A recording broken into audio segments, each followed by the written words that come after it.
Ivan Videnovic, profesori së drejtës në Universitetin e Beogradit dhe kritikues i njohur i presidentit serb Aleksandar Vučić, ka ngritur alarmin për ndikimin e thelluar të Kishës Ortodokse Serbe në politikën shtetërore dhe për afërsinë e rrezikshme të Serbisë me Rusinë.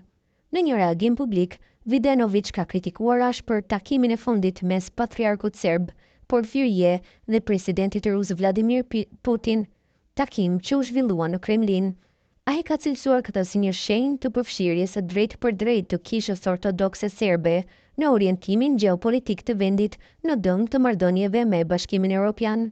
Ai komentoi disa imazhe të publikuara së fundmi që tregojnë imazh ku shihet harta e Kosovës, ta marrin Kosovën me forcë dhe ta përfundojnë fillimin e gjenocidit. Ustarë serb me simbolin Z i përdorur nga forcat ruse në luftën me Ukrainën, duke mbajtur flamur me ikonografi fetare dhe slogane nacionaliste. Ushtarë të tjerë të gjunjëzuar në një kishë para ikonave ortodokse në një përzierje të drejtë për drejtë mes ushtrisë dhe fesë, patriarku Porfirije në një tregë zyrtare me presidentin rus Vladimir Putin në një takim që thellon lidhjet politike dhe ideologjike mes Kishës serbe dhe Kremlinit. Sipas Videnovic, Serbia e Vučićit po largon vëmendjen nga rruga drejt Bashkimit Evropian duke orientuar ka një projekt fetaro-nacionalist me mbështetje nga Rusia. Videnovic ka komentuar mesazhin e fotografisë që shkruan "Nuk ka dorëzim", duke thënë ta marrim Kosovën me forcë dhe ta përfundojmë fillimin e gjenocidit.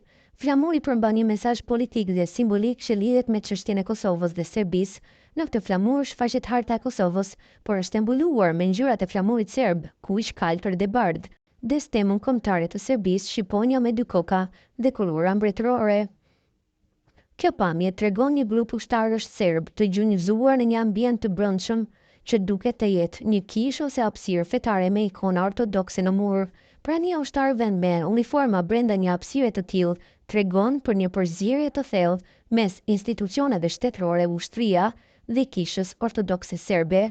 Në këtë foto shfaqet një grup ushtarësh të veshur me uniforma ushtarake ndërsa disa prej tyre mbajnë një flamur të kuq me ikonografinë e Krishtit dhe një mbishkrim në cirilik.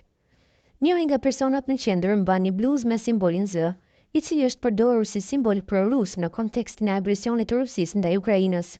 Ky imazh që ilustron lidhjet mes elementeve ushtarak religjoz dhe nacionalist përforcon kontekstin e kritikës së profesorit Ivan Videnovic, i cili ka denoncuar përzierjen e Kishës Ortodokse Serbe dhe afërsinë me interesat ruse si dhe retorikën e rrezikshme që përfshin Kosovën. Kjo pamje tregon presidentin rus Vladimir Putin në një takim zyrtar me udhëheqës të Kishës Ortodokse Serbe, përfshirë patriarkun Porfirije. Takimi i zhvilluar në një ambient luksoz përforcon narrativën që ka ngritur profesori Ivan Videnovic, përfshirjen e drejtë për drejtë të Kishës Ortodokse Serbe në diplomacinë ndërkombëtare në linjë me interesat e Rusisë.